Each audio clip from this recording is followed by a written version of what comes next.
अस्सलामु अलैकुम वरहमतुल्लाहि वबरकातुहू। कुरान की क्लास में हम अपने तमाम स्टूडेंट्स का इस्तकबाल करते हैं, खुश आमदीद कहते हैं। उम्मीद है कि आप लोग खैरियत से होंगे। कुछ भाई मुझे मेल करके कहते हैं कि आप कुछ लोगों की बातों का जवाब क्यों नहीं देते। होते हैं ना कुछ लोग जो जिनका सवाल असल में सवाल नहीं होता है, वो बहस और ज़िद और झगड़े की नीयत से सवाल करते हैं। तो बहुत सारे हमारे भाई मेल करते हैं कि मौलाना मुफ्ती साहब आप जवाब क्यों नहीं देते। देखिए, मैं जवाब उन लोगों को देना पसंद करता हूँ जो माइंड रखते हैं। हमारे एक उस्ताद थे, तो मुफ्ती सईद साहब, पूरे दुनिया के शेखुल हदीस हैं वो, और तो फरमाते थे कि भैंस के आगे बीन बजाने से कोई फ़ायदा नहीं होता है। आप उस बंदे को अपनी बात समझाओ जो समझने के लिए बैठा हो, और जो बंदा समझने की नीयत से ही नहीं बैठे, वो सवाल ही इस नीयत से कर रहा है, ज़िद बहस।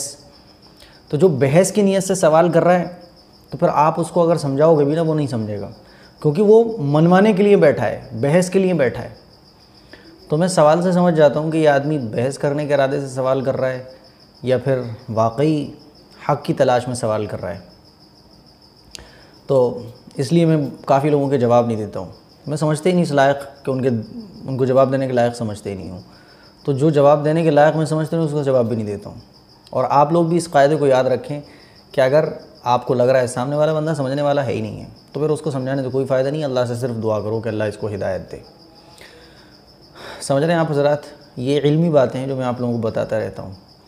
उसको समझाया जाए जो समझने के इरादे से आपसे सवाल कर रहा है, वो वाकई हक़ की तलाश में है और वो वाकई समझना चाहता है, तो उसको तो आप समझा सकते हैं। लेकिन जो समझने के इरादे से बैठे ही नहीं है, जो समझना चाहता ही नहीं है, तो फिर वही बहुत मुश्किल हो जाता है।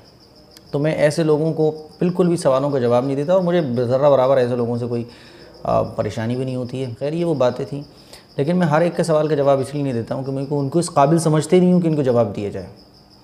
खैर, ये तो बात रही अलग। कुरान की क्लास चल रही थी, आप पेज नंबर ओपन कर ले। हमारा जो सबक चल रहा था वो यहाँ चल रहा था, स्क्रीन पर आप देखें। ये एक लाइन में आज पढ़ाऊँगा आप हज़रात को। थोड़ा थोड़ा मैं इसलिए पढ़ा रहा हूँ ताकि अच्छे से आपको समझ आ जाए, अच्छे से आपके माइंड में बैठ जाए, ठीक है ना। देखिए, चाहे हमारा ये नूरानी क़ायदा 6 महीने में 7 महीने में मुकम्मल हो, लेकिन इस तरह से मुकम्मल होना चाहिए कि आपको एकदम होल्ड में हो पारा पूरा। कुरान मजीद में अगर कहीं इस पर भी हिज्जे करवा ली जाएँ, कहीं पर भी अगर आपसे पढ़वा लिया जाए, तो फिर कोई दिक्कत ना हो लफ्ज़ को समझने में कि कौन सा वर्ड खींचेगा, कौन सा नहीं खींचेगा।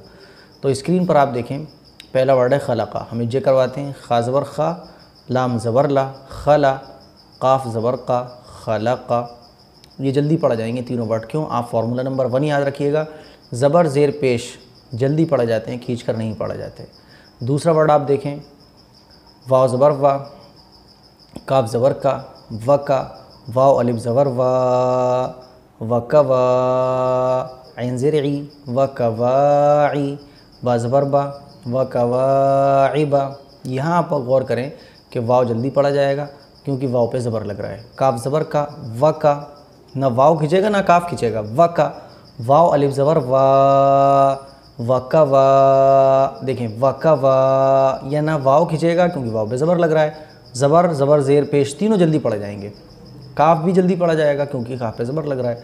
वाव खींच कर पढ़ा जाएगा। खींच के क्यों पढ़ा जाएगा? फार्मूला नंबर 2 याद रखिएगा आप कि ज़बर जब अलिफ़ के साथ मिलकर आएगा तो खींच कर पढ़ा जाएगा।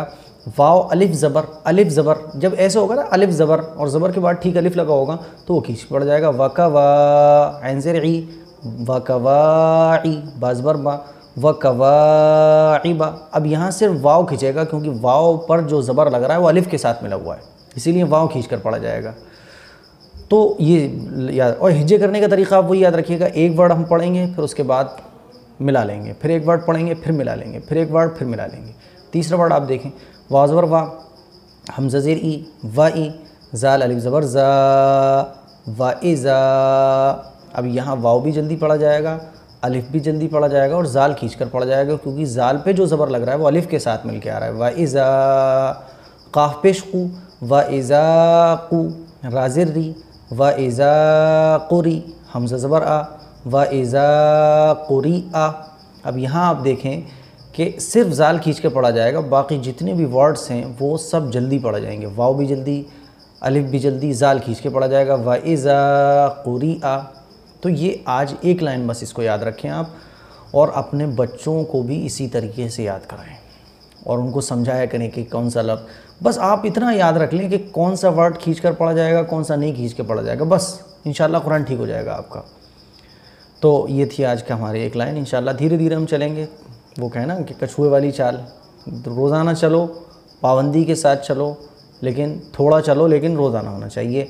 अहब्बुल अमाली इलल्लाहि अदवमुहा व इन क़ल्ला, कि अल्लाह ताला को वो अमल पसंद है जो पाबंदी के साथ हो, चाहे थोड़ा क्यों ना हो। उम्मीद करता हूँ आपको ये बात समझ आई होगी, और कोई कन्फ्यूज़न हो कुरान से रिलेटेड आप कमेंट कर सकते हैं, मेल कर सकते हैं, और इंशाअल्लाह आप हमारे साथ चलते रहिए। एक वक्त वो आएगा कि आप पढ़ना सीखेंगे। दुआओं की दरख्वास्त है। अस्सलामु अलैकुम वरहमतुल्लाहि।